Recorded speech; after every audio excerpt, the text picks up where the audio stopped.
नमो भगवते वासुदेवाय नमः। भगवान श्री हरि की कृपा आप और आपके पूरे परिवार पर बनी रहे, ऐसी मेरी मंगल कामना। आज मैं आपको माघ महात्म्य का छठा अध्याय सुनाऊंगी, जो कि इस प्रकार से है। दत्तात्रेय ने कहा, हे राजन, माघ महात्म्य का एक और प्राचीन इतिहास मैं तुमको सुनाता हूँ। पहले सतयुग में वैसध नगर में कुबेर के समान धनी हिमकुंडल नामक एक वैश्य था। वह कुलीन सतक्रिया करने वाले ब्राह्मणों व देवताओं का पूजन करता था। वह खेती करता और गौ, भैंस, घोड़ा आदि पशु पालता था तथा क्रय विक्रय व्यापार करता था। दूध, दही, मट्ठा, घी, गोबर, लकड़ी, फल, अन्न, तेल, फूल, साग, मिष्ठान आदि सभी वस्तुओं का व्यापार करता था। इस प्रकार व्यापार द्वारा उसने करोड़ों स्वर्ण मुद्राएं इकट्ठा की। जब वह वृद्धावस्था को प्राप्त हुआ तो वह सोचने लगा कि यह संसार तो क्षणिक है। हिमकुंडल ने अपना भविष्य ठीक करने के लिए धन का छठा मार्ग धर्म कार्य में लगा दिया। उसने अनेक मंदिर एवं शिवालयों का निर्माण कराया, बड़े बड़े तालाब और कुएं एवं बावड़ी खुदवाई, छायादार फल के वृक्ष लगाए। वह नित्य प्रति अन्न दान करता था। पुराणों में जिन दानों का महत्व बताया है वह उसने सभी किए और इस प्रकार वह अपने शेष जीवन को धर्म कार्यों में व्यतीत करने लगा। उस धर्मात्मा वैश्य के उसी समय 2 पुत्र पैदा हुए, जिनका नाम कुंडल और विकुंडल रखा। जब वे पुत्र युवा हुए तो उसने अपने घर का भार व व्यापार पुत्रों को सौंप दिया और स्वयं भगवान की तपस्या के लिए वन में चला गया। भगवान की आराधना एवं तप करता हुआ वह वैश्य अंत में बैकुंठ गया।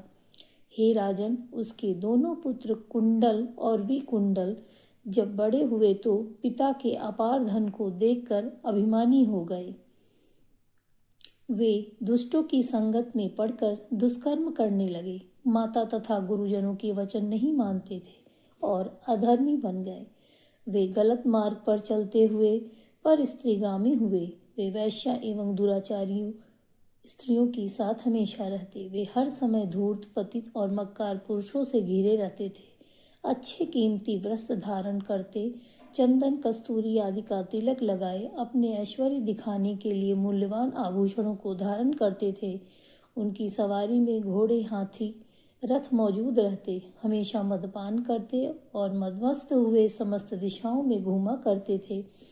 प्रतिदिन भोग विलास में लीन रहकर उन्होंने अपने पिता का बहुत सा धन नष्ट कर दिया।